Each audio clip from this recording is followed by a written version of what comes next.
This lesson is about setting and retrieving cookies inside a servlet. Here's a servlet that sets a cookie.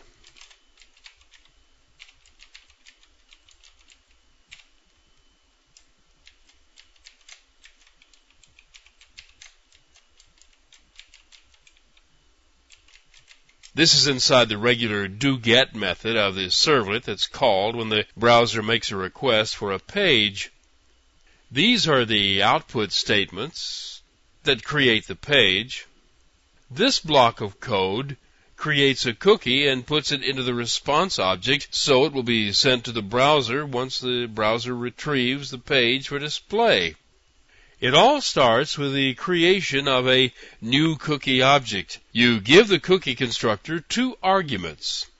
The first is the name that you want to assign to the cookie.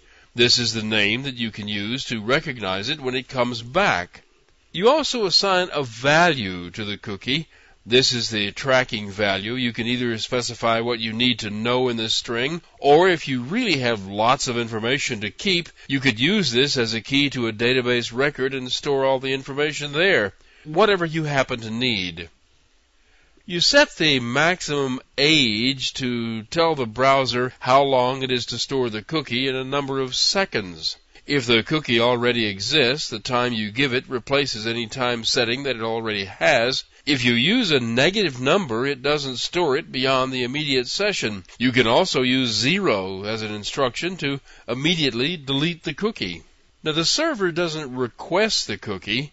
It's sent automatically by the browser, but the browser only sends the ones that have a matching URL stored in them. The web browser will return this cookie to any request to this URL.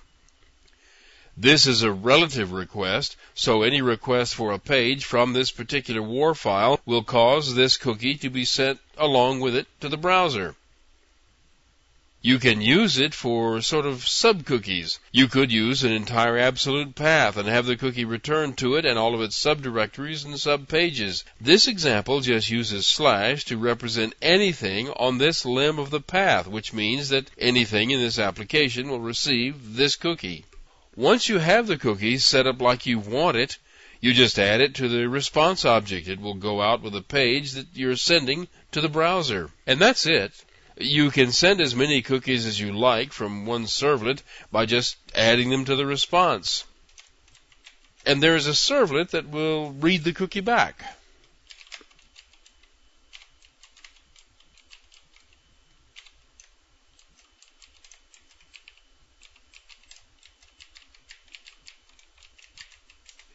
Now this servlet reads all the cookies that are sent to it.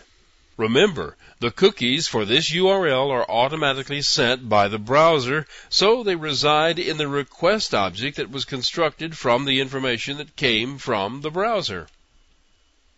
A call to the getCookies method returns an array that contains all of the cookie objects that were sent to the servlet from the browser. This array is stored in the request object, so you can get it any time you want it. This loop displays the name and the value of all the cookies found in this array. If you wanted to find one particular cookie, you would need to set this up as a loop this way and search for it by name. Here's what the page looks like that sets the cookie.